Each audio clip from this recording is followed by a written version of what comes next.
On That Dead Body Show, we talk about death and murder. And at times... Hi, guys. Hey, guys, we're back. For our once-a-year podcast. No, seriously. We've had a lot going on since that last podcast. I guess, a month and a half, 2 months ago now? Yeah. I've worked my ass off, got sick, died. Yeah, I think she was patient 0.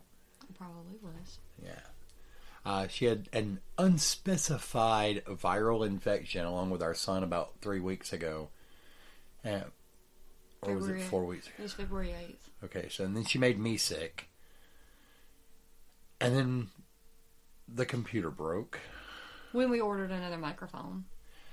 Then the mic came. I'm sorry, the mic came, then the power supply went out on the computer, so I had to replace that. And finally, the mic did come, but I couldn't get it set up correctly, so I'm still working on that. But we're back. Hi, guys. And we did have a small issue with the recording of this episode that we'll let you guys know at the end. Yes.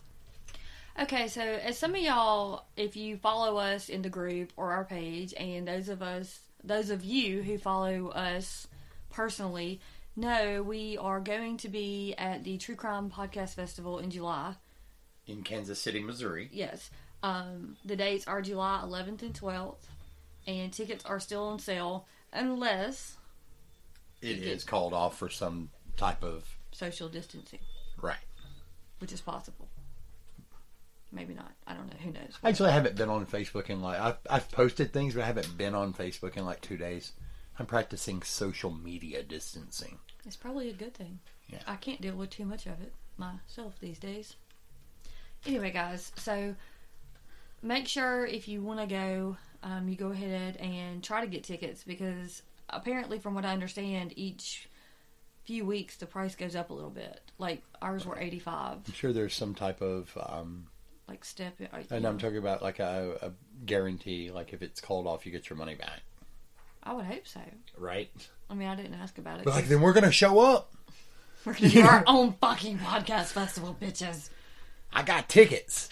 And we get to meet Nikki from Strictly Homicide.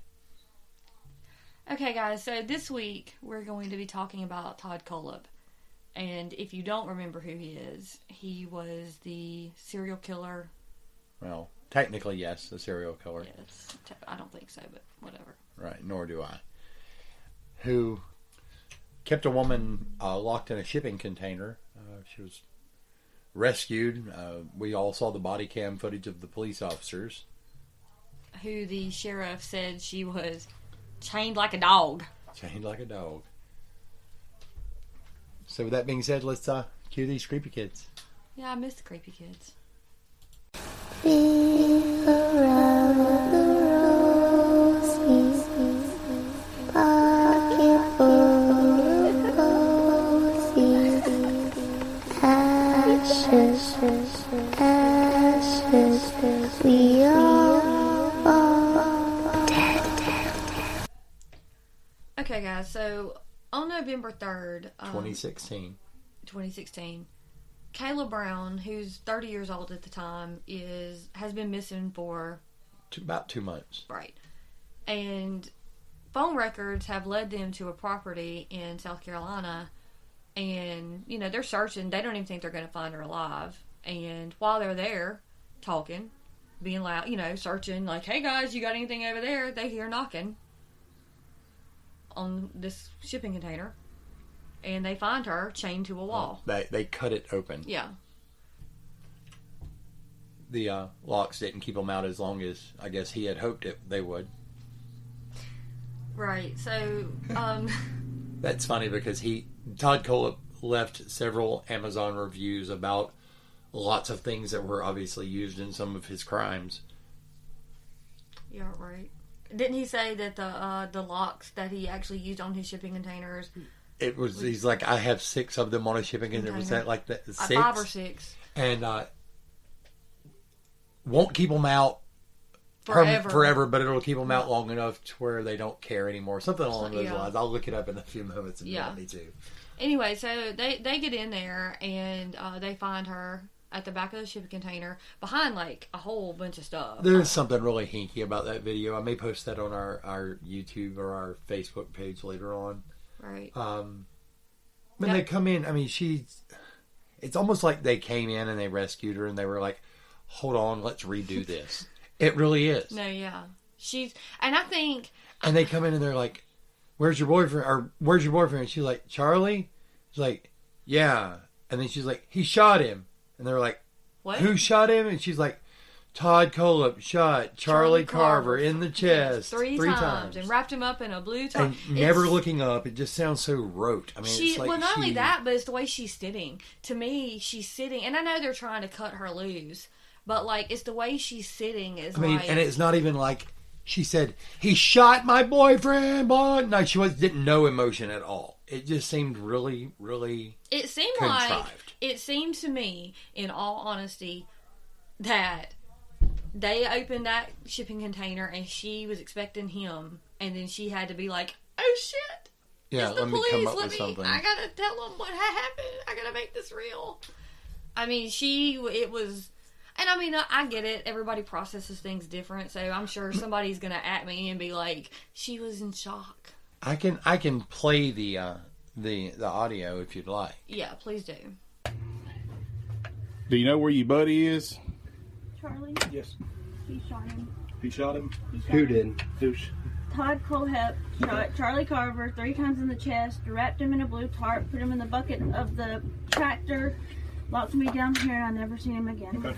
He says he's dead and buried. He says there's several bodies dead and buried out here, and he says that the dogs will be ruined if they go looking because there's red pepper. We're going to step you up, sweet. Because there's what? Red pepper. Okay. Tell the dog people that. He says No, there's pepper everywhere around the... And there you can just hear how just like rehearsed it sounds to me.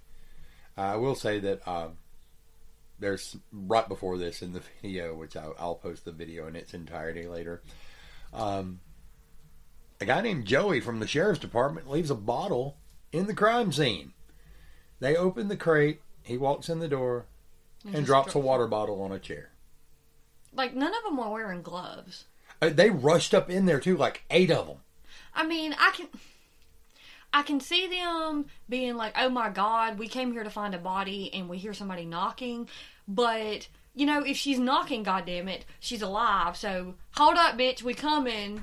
Let me put on some gloves and preserve some evidence. It almost seems like I said, like they did this, they found her, then they put everything back closed and said, hold on, let's do this again. I mean... It really seems like that to me. Well, I mean, you know, and obviously we'll discuss the whole case, but they bungle a lot, it seems. You know, as the more I've read into this, because at first I thought, okay, whatever, you know, she was found in a shipping container, and then as more information comes out, and then you find out that the sheriff that's on this now is new, you know, newer. Right. And he just answers questions, like... so oddly. Like, he tells one reporter, "You got on a nice dress," later on. Right. So, it just seems really weird to me, this whole thing, especially when at the same time that they're doing this, they're serving a warrant at Todd Kohlhepp's house. Right. So they've got 2 crews. They've got this crew on his property, which was like 90 some odd acres. It's a good many. I can't remember. I think it was 95 acres, I want to say, but 95 rings. So they've got a crew on the 95 acre plot where they tracked her cell phone activity to. Right.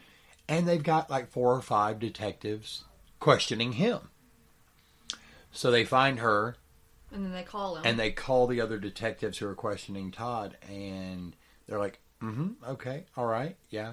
And they hang up the phone. And they're like, so we found Kayla. And he doesn't even like blink. And he's like, oh. What? Either he's been so fucking prepared for this because obviously at some point, you know, he's going to get caught. Because he literally, he's like, what? Like, or he says something back, but he's not like, what? Or you found who? He was just like... And he's like, oh, okay. I mean, just saying, all right. He said later that they were boyfriend and girlfriend. Which led me to listen to all of the video I could of her. And I can't say that he's lying. I don't think that he is lying. I think he invited them out there And I think... And she brought him, and he wasn't expecting him to come. Either that, or maybe he was like, well, if you're going to that Todd guy's house, I'm going. So they get there, and the boyfriend like goes to get beer or something, and comes back, and Todd and her are making out. I feel like they sent him off, like, you know, like go around the bend and get the chain or something, you know, because they're supposed to be clearing brush off the lane or something. And he comes back and catches them in flagrante delicto. Mm-hmm. What did you say in the other episode? What did you say? The sounds of love. Yeah. Sweet and love. I think and Charlie probably did what any guy would do. He was probably like, the fuck, or get off my girlfriend, or you bitch, or fuck you hoe. I mean, something. Yo, Shady, that's my girl, dog. Yeah, I mean, and so he probably... And Todd Kohlhepp was a big guy, so I can't picture this little guy like lunging at him, but he might have, because he sees him on his girl, and maybe he thinks... But like they said in Clue, that could be what happened. Right. Or... So after they rescue her and they arrest him... Right. She's being transported away from the scene in an ambulance. And if anybody knows what happened to his dog, please let us know. Right, because they're at his home. He's like... Not even worried about the police being there. He's like, mom has the dog. Oh, the dog's gonna pee. She's gonna pee. Oh, she's gonna pee. He says that. Because he said, he says she's a big baby, and I really would like to know that the dog's okay. Well, it's been 4 years now, so. Or was okay. In another video, an interview with her, they're asking her about her time there, right, in the ambulance. And this is the thing that led us to stop recording. Actually, before we started, I was showing Brandy some of all the videos that we'd been watching. She showed me some of the ones that she had seen, and she says something in this video that leads me to believe that maybe Todd didn't kill Charlie. Mm-hmm. And I mean this is totally my belief, but you can only have so many slips of the tongue before it's not a slip of the tongue anymore. Right. It's I didn't really mean to say that. Y'all, when he showed me this, I made him rewind it like 3 times. And I literally was just like in shock. Like, because I had watched even the thing on Investigative Discovery, but they cut this part out. They don't show this part. This was like the full actual body cam. I guess it was body cam. I'm assuming in the ambulance. Is that body cam? I don't know if that was a EMT or not. So I'm going to play that, and I'm going to see if you guys catch it. The first 2 weeks I was there in the building, my ankles were cuffed, my hands were cuffed behind my back, and I had a chain around my neck. I couldn't really even move the first week or so I was there. What did Todd do while you were there? We would get there between 1 and 3 o'clock every day, take me up to the main building, beat me, make me do whatever he wanted sexually, and then he'd put me back in the building. And then he would always come back between 5 and 7, take me back up to the building, beat me again. Most of the time, do whatever out of me he wanted sexually again. Refused to do anything that he wanted.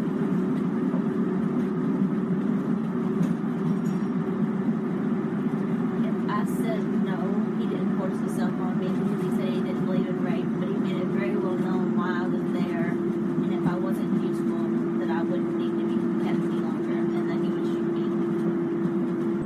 Did he ever tell you how many people he's killed out there? Story-wise, he told me about 4. He also told me that he walked into, a few years back, that he walked into a bike shop at Anderson and shot 4 people and left, and they never found out who did it. He liked to brag that he was a serial killer and a mass murderer. He said he was going to kill more people because he had dreams of his body count being in 3 digits. He said right now it was still high 2 digits. He said if I was a good girl, he'd teach me how to kill, and I couldn't be his partner.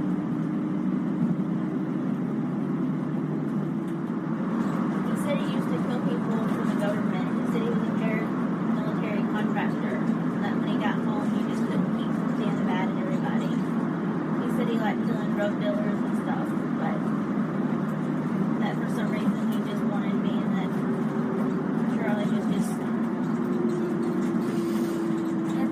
didn't know I was serious.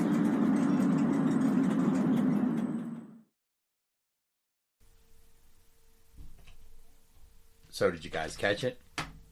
Okay, it's a trick. There's actually a couple of things in there. She slips up. One of the first things I noticed was she says the second time that he comes back for the day that they do whatever she wants. I mean, he wants sexually. Mm-hmm. That was really, really strange. I mean, if it was me, on top of him saying that they were boyfriend and girlfriend, right, and having proof, having he had letters and texts.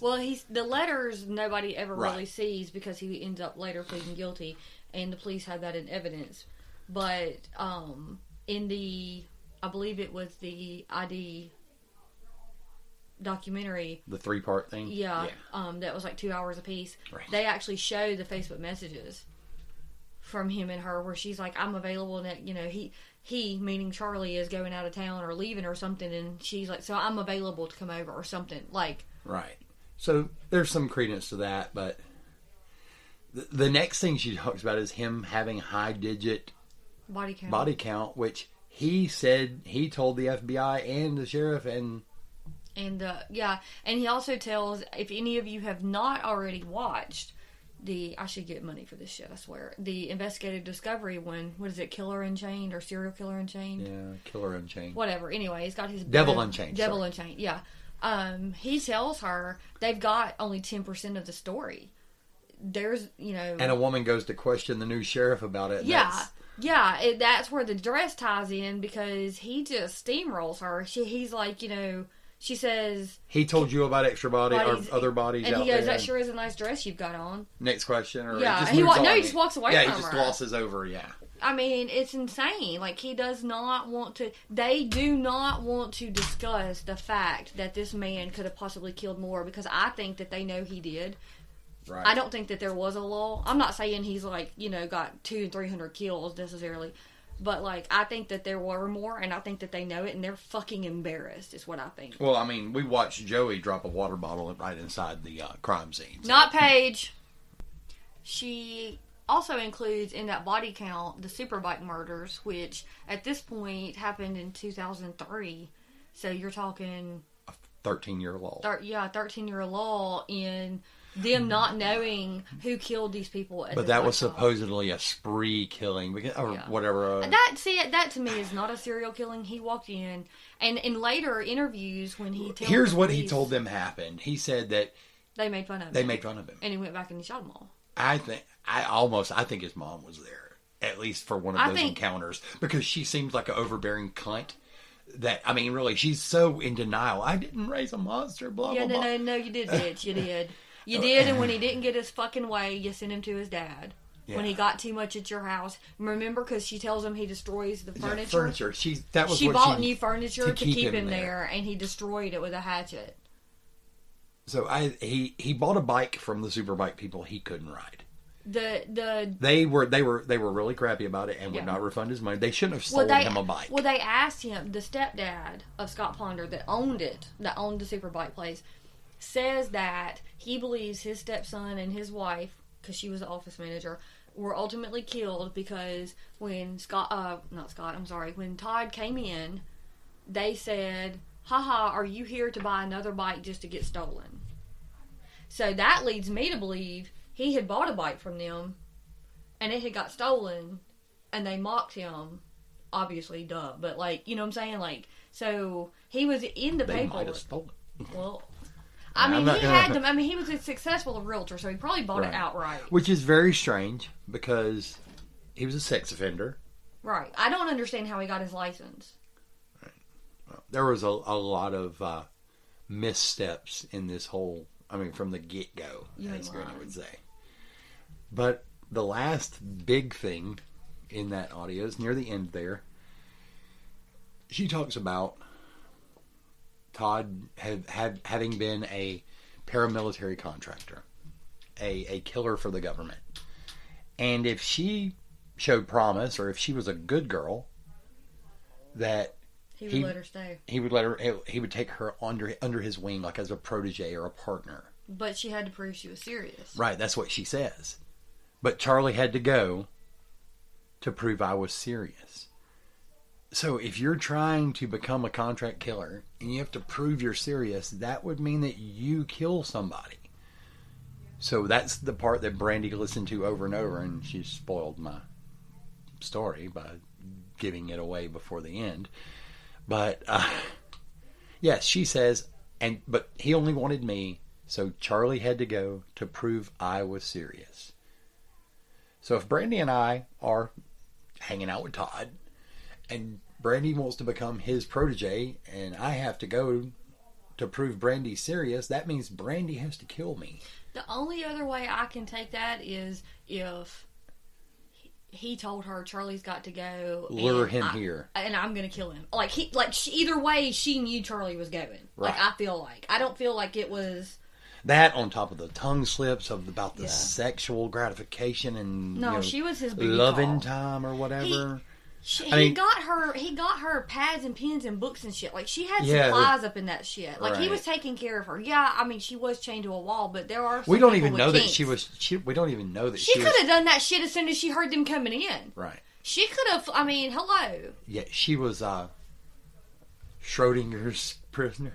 I mean, is she chained or is she not chained? We don't know until we open the container. And I mean, she's got the fucking sense, to not out herself. Well, okay, I would say she ain't got the fucking sense, but she didn't because she messed up. But I mean, she goes on to sue him. So this is part of me being a cynical bastard and not believing anything at face value and just watching for ulterior motives in everything that everyone does. Well, I mean, I have to be honest with you. I'm getting there. No, I agree. I don't think that she was the victim that she played. I don't. I do not, and I'm sorry. Okay, I'm not sorry. But, sorry, not sorry. And I mean, it makes me sound like and I'm not victim shaming by any means, because there are real victims. Heard me again. So that was part of the reason. That was the part of the problem we had with recording this episode. It didn't feel right putting it out there, having just really discovered that. And so I've seen all the court proceedings. They're actually available online. One of the local news stations there did a real great job covering this thing. Yeah. I mean, they had everything. But I did file for Freedom of Information Act request, both with the Carolina Bureau of Investigation. She was trained like a dog. and the locals there. I was going to wait and forego this episode, but we don't know that they'll ever answer. I don't think that they will. They may send you a text and tell you have a nice dress. Or they'll send me a bunch of pages with black lines on them, or most likely I would have to pay for the black lines to be sent to me. But I just feel like they know shit and they have not. On top of Joey leaving the water bottle at the crime scene. And nobody's wearing gloves. I don't know if we said this earlier, but nobody's wearing gloves in this shit. Like, nobody is. Even if they did go there expecting to find this bitch dead. There was a lack of training. And, I don't think there was a lack of training. I just think they didn't give a fuck. I think that they thought, okay, we're going to go find her dead. But they weren't thinking this through. Like, we should, be able to look for fingerprints and shit. Like, hello? Right. And they all just walk right on up in there. There's a cat in one scene, I believe, right? A fucking cat. I missed the cat. Holy fuck. I'm joking. I was just going to say, like, if this bitch had a cat in there and we're going to... Yeah, she was petting the kitty. Well, there was dog food in there. There was a big bag of dog food, I believe, right inside the door. I'm going to have to go back. Guys, I'm going to have to go back and rewatch this. I'll post both of these videos on Okay, so our YouTube. question in all of this was... Obviously, who is Todd? I mean, she's saying he's this, like, serial killer and contract killer and whatever. So, Todd grew up in a split home. His mother and father divorced. When he was 2. His dad moved out west.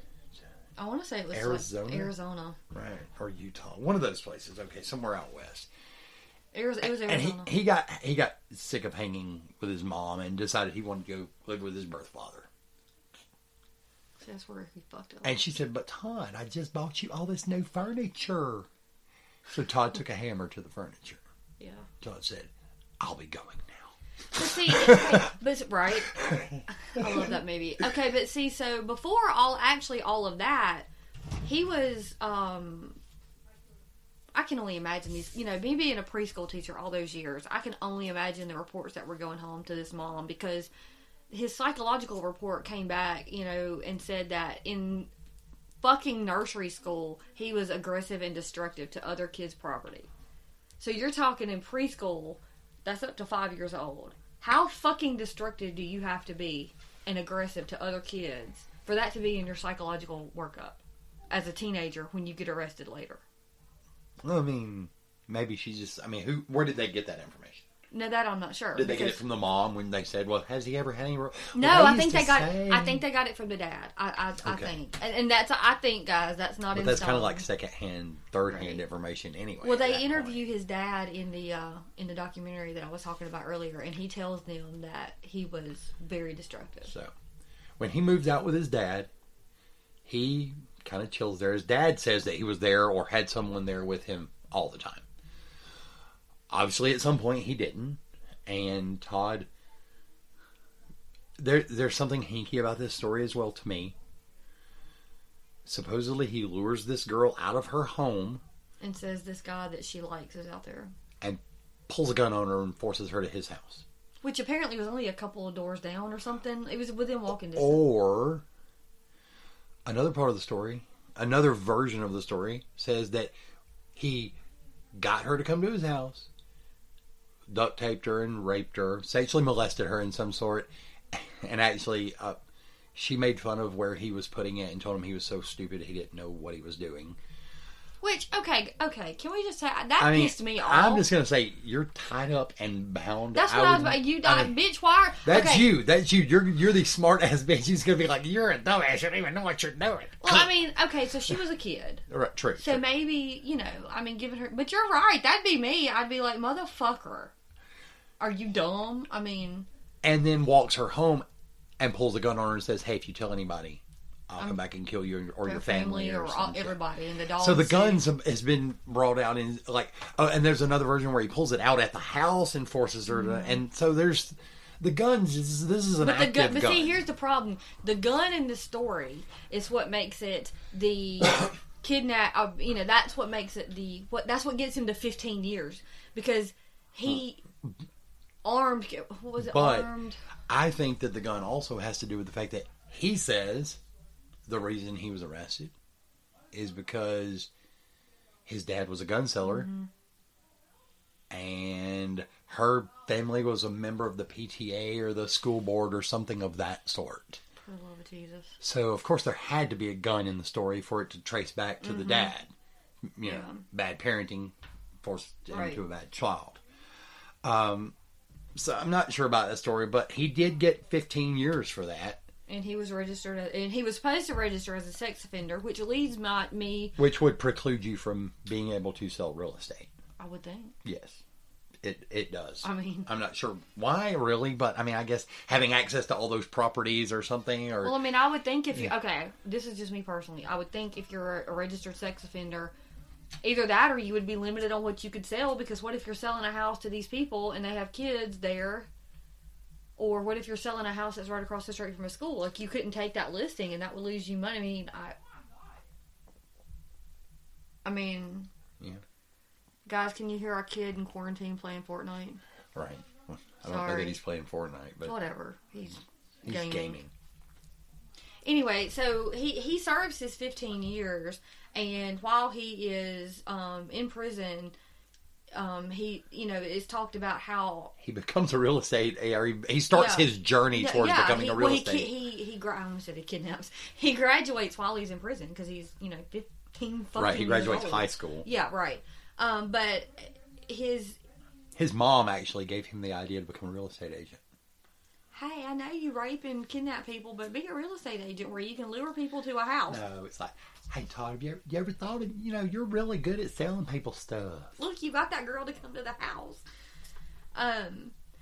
But apparently it comes out in his therapy that at age 9, he had started going to counseling, and he was described as being explosive and preoccupied with sexual content.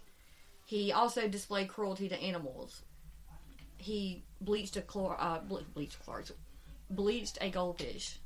I don't even know what the fuck that means. I don't know if he put the poured like a bowl of, I don't know, but he killed it with bleach. So I'm Because he didn't want it anymore. yeah, because he didn't I want it remember that. anymore.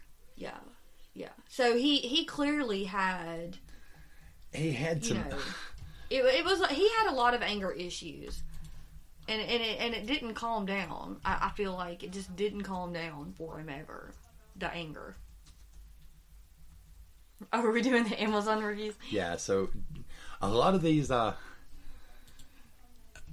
should have been triggers to something. Okay, my question is, I mean, they know so much about me. They know what the hell I want to buy. They give me ads. That's on what my, I was about to on ask. So my he's social media is leaving like, these- hey, we know you looked at this 2 weeks ago for 5 fucking seconds. Fuck that. They It's on sale now. Like, they hear us talking about it. Like me and Oh, Virginia right. talked about her Global Forge. No, thing. that's how we became a podcast. Remember? Okay, it is.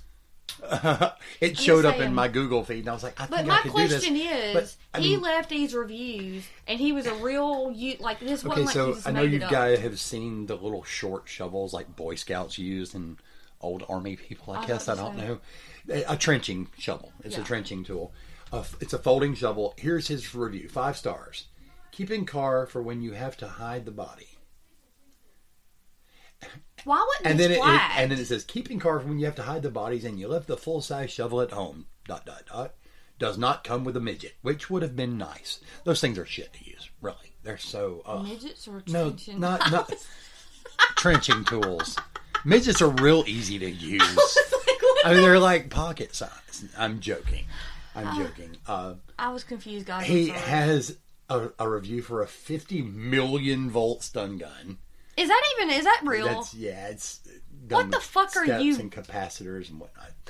Seriously trying to find a reason to zap one of my agents for being lazy. It's going to be the new office motivational tool. Is it the padlock? The padlock works. Master lock, hidden shackle padlock works great. Also, if someone talks back, go old school on them by putting this in a sock and beating them. They will not appreciate the hardened steel like you will. Works great on shipping containers too.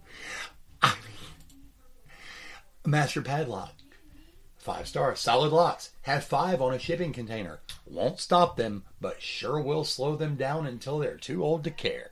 What I would like to know is if people, because can't you react to these? It's blacker than my soul. I mean, Oh my God! What? I don't, here, Husqvarna 455 Rancher 20 Oh, this inch is my favorite. 2-stroke gas powered chainsaw.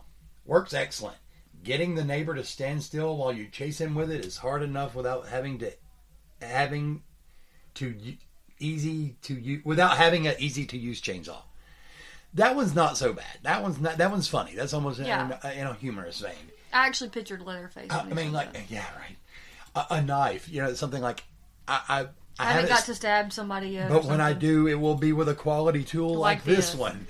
But my question is like, these should have been people tagged. think, but I think people thought it was Black. being funny. I guess. Quit being funny in your reviews, people. I mean, maybe they were flagged, but maybe they just. I mean, obviously they didn't take them the fuck down because they were using evidence. Well, they would have been using evidence. There are a bunch of Facebook posts to him when people find out he's a sex. I googled your name and it says you're a sex offender. But why? Why did they Google him? Why were they looking into that? I Google everybody. Okay, you do. We're weird. Sometimes You Google yourself. I Google myself when I'm here alone at night. But okay, so he obviously had some issues. Well, okay, so some people said he was the best darn real estate agent ever. Some said that he was like the best real estate agent ever, and he just, couldn't fucking do nothing wrong, and he bent over backwards and, would have gave him the shirt off his back. And some people said he would get angry at the drop of a hat and start talking about guns that he had and raping and killing. And killing things and people and Yeah. like how easy would be to do things like that. And maybe that's how that guy came to, because I think that the lady who talks about him doing that, I think she filed a complaint. With the board. And that's when she found out he was a sexual... a sex offender. I'm sorry, you're right. Right. She called him a sexual predator. That's the way she said it. And it irritated me. And I didn't want her to talk anymore. But she did. Okay, so at this point, the police obviously have arrested him for, at minimum, Kayla Right. being chained like a dog. Kidnapped. Whatever. And so, at some point, obviously, you know, she's already told him And in the murder of Charlie. Right, well, yeah. Suspected murder of Charlie. Right, because at this point, they're looking for him. They find the car that they drove there hid over to the side somewhere Like in the painted trees. with brown paint, Yeah, like and, like, brush and- painted it looked like. Yeah, and then, like, there's, like, pine straw and stuff, you know, over it. So if they're looking aerially... Right. Aerially, The police said that when they first investigated the property, when they had first tracked her cell phone there, They that thought they it was saw the container and thought it was a grow op. They Yeah. thought it was a well, and grow they saw house. that little house, the Right. little because it was all off the grid. There was no power there. Right. I think there were solar panels. Were there not solar panels? And they thought it was a grow up.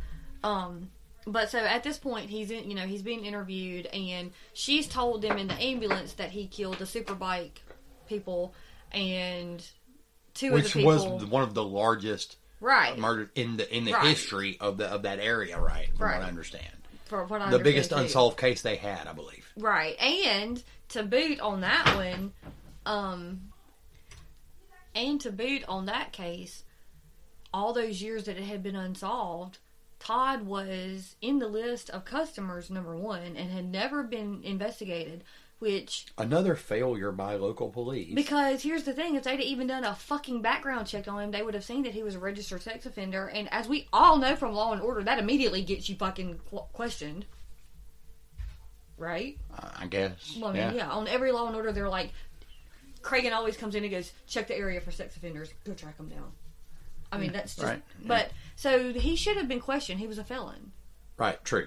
So, first of all, even if... But secondly, they mislabeled blood samples so that they got all sidetracked because they think that the wife of Scott Ponder, who owned it, was having an affair with one of the mechanics. So they're all in her fucking Cheerios talking about, we know why he was killed because you were having an affair with this guy. Because they did a blood sample test and mixed up her husband's and the mechanics. Well, apparently they were laying pretty close together. And then she was like, no, I want you to check it again. Right now, well, see, what they did was they were fucking little sneaky sneaks. And they called her in, to talk to her about... And gave her a drink. Yeah. No, well, they waited for her to have to change the baby, and they took the fucking baby's diaper, and they tested the diaper. And they were like, oh, no, this is it, y'all, guys. Come in, guys. We've got this. Right. She was cheating. And so they what do they call that? Tunnel vision? Yeah, and so they bring her back in, and they're like, well, we know you were having an affair with the mechanic. I believe his name was Scott Lucas. And they're like, we know you were cheating on your husband, and the baby is this guy's over here. And she's like, the fuck? I mean, she probably didn't say that, but she was probably thinking it. And she's like, no. And they were like, yes. And they were like, here's this. And she goes, well, you take another test right now. Well, it comes back, of course. They test her. Yeah. Well, no, they test the baby. Again, yeah, they test the baby. She was like, do it right in front of me. And it matches what they have as being the mechanics and hers DNA. Right. And it was confused. But my whole point is that they'd have done their fucking job correctly and not mishandled shit. A lot of this could have not happened. Well, right. And I mean, like, then see, and the next two bodies that are found there, the Coxies wouldn't have been murdered because he would have been in jail for the Superbike murders if they'd have questioned him. Because his ass would have folded. Hey, were you in there? Yeah, they made fun of me and I shot them all. Because he was so proud of that. In the interview, he said, he tells them, I cleared that room in 30. Was it? I don't know. I cleared that room in 30 seconds. You would have been so proud. So I think, and they were just like, okay, like fucking crickets. Like, I think if he'd have been questioned in that early little time period at the beginning, of fucking course, 13 years later, he's gonna be like, "What's up?" So he decides while he's in jail, and this is again in the documentary. He talks to the lady that's interviewing him, and he says, I'm telling you, there's way more than this, and right, and this is when they kick him out. Well, she sets up. She wants to do a phone interview first, and then she decides to go meet him. And she asks for permission. She emails them, and they're like, "You can come, but you can't record. You can't, yeah. But what they don't know is it's being recorded, by all communications. He tells her in the phone conversation, "I'm going to plead guilty," but he had not told his lawyer. He had not told the prosecutor. He had not told the police. So when they get down there, I mean, like almost immediately, they're like, "Hey." Like, they get down there and they're like, "It's They had her." somebody monitoring the conversation. Oh yeah, the obviously. hell fuck they did. The fuck yes, it was her and his former employee that he has now asked to write his autobiography or whatever. Biography. And somebody else. Somebody else was there, and now I can't remember who it was. But he's she's talking to him, and the police, the deputies come in, and they're like, "Come here," and she tells him, she's like, "Hold on, they're talking to us." And she goes over there, and the coworker is starts talking to him. And they tell her, "You have no business being here." And she was like, "But I asked permission to be here." And they're like, "You've got to go. You're here under false pretenses." And she flat out, she shows the email. She's like, "I want to interview Todd Kohlhepp. He's asked me to come up there." I mean, she lays it out. And she also asked to interview the sheriff, who later tells her she has a nice dress. Right. When she asked him a question about the other I think bodies. they were ass hurt because he told her first. He took the thunder. He was like, "Fuck this. I'm not going to let you put on this fucking trial. You know, I'm gonna plead guilty to it." He stole their thunder. So he pled guilty and received 7 life sentences. Fuck, I think it was. Yes, yeah, he did for the murders of. And we've made a lot of jokes and assumptions and presumptions and right. And of course, guys, suppositions. as usual, this is just us talking. About this is Kayla not, Brown. Yeah, this is just us talking, of course. But in all seriousness, he was found guilty of the murder of 30-year-old Scott Ponder, 30-year-old Brian Lucas, 26-year-old Chris Sherbert, 52-year-old Beverly Guy, which was Scott Ponder's mom. Those were the 4 Superbike murders. Right. And then Johnny Coxey, who was 29, and his wife, Megan Coxey, who had been hired by him to clean up brush and property. Well, one set of them was hired to clean up brush, and one set of them was hired to clean up houses. I believe they were the house houses. people. I think so. And if I'm not mistaken, guys, if you know about this he case, said let me that know. they tried to rob him, Right. and he killed them. There's not a lot of evidence about that, other than the guy was shot in the head, right, around about December 25th. Right, and I'm almost positive as well that Megan had been arrested for something, and she called her mom and begged her to bond her out of jail because she needed this job, because he promised her if she did a good job on this house, he would give her all of her, all of his rental. And when, or of course, the former whatever she had done, drug addict, whatever, came up missing. Mm-hmm. They just did. They just that's a common police officer thing. They just failure. Those are the lesser of society and that they don't honest, care about. If I'm not mistaken, I don't think that her family was. It's like when a prostitute goes missing. Mm-hmm. I mean, really. Yeah. On SVU or whatever, right? Now he did keep her. He shot him, and he did keep her for about a week, and then killed her probably on New Year's, give or take. Yeah. Yeah.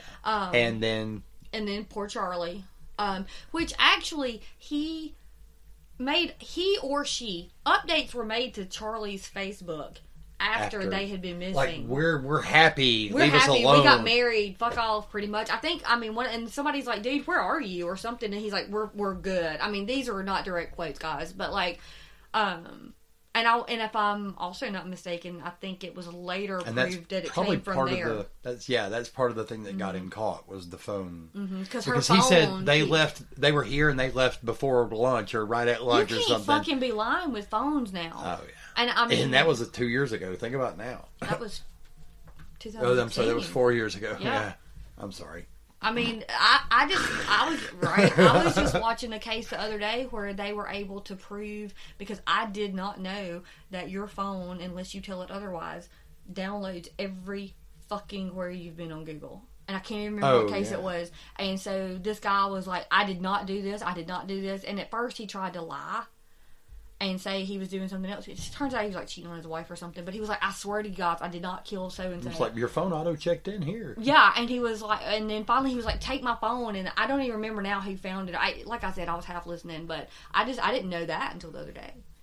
But yeah, that's and then of course Kayla, who survived, who went on to get and sue and get part of his estate, by the way. I wonder if the dog was involved. I want to know where the dog is, or was.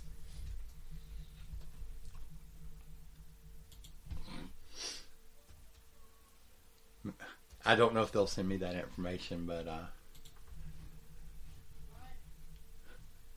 the interview with his mom. oh, she's Y'all, like, oh it my sent god, me. she should be have on a Cleopatra wig. She is in the denial. I mean, I know that everybody loves their children, and everybody wants to think that their children are good children. But her poor interview, it almost made me cry. It was I felt so sad for her. She was like, Todd would never do that. Knowing damn well he is not a serial killer. And she sounds... But, I mean, technically, I don't guess he is. He's not. I mean, she's right. He's not. I mean, the Coxies and Charlie, yeah, but... I mean, he shot them all, but that's too... No. So, in addition to the 4 counts of murder from the Chesney shootings, the Superbike killings, he was charged with a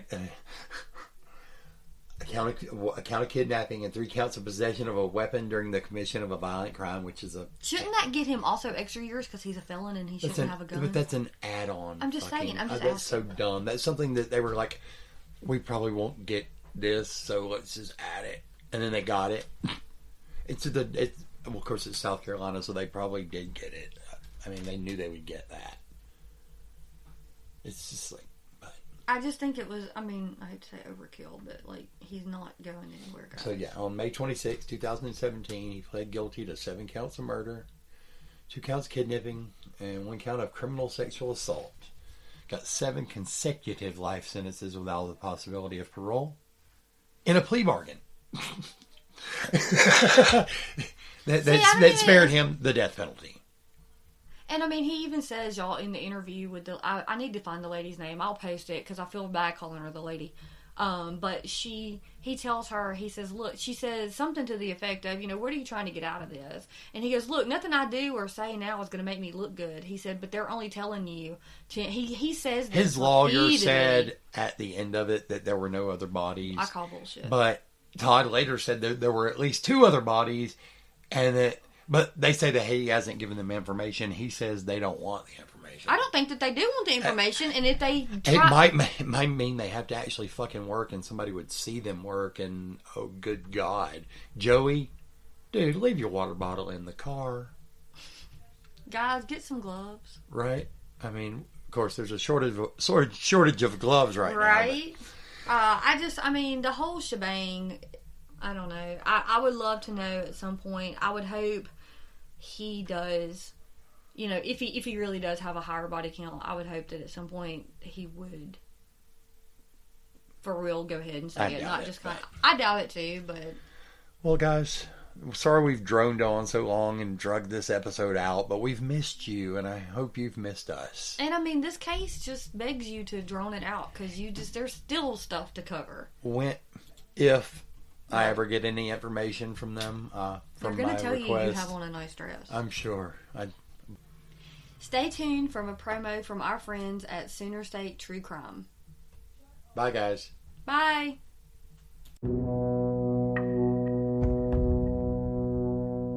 Hey, That Dead Body Show listeners. Cece here, the host of the Sooner State True Crime Podcast. We focus on cases based in my wonderful home state of Oklahoma. And since the term Sooner actually refers to the state's very first true crime, Cheaters in the Land Run, Oklahoma is definitely a crime state. Sooner State True Crime can be found in most podcast apps, or visit our website, anchor.fm/crimestate. New episodes are released twice a month. Follow us on Twitter at CrimeState for upcoming episodes and more. So, come away with me and discover my crime state on the Sooner State True Crime Podcast.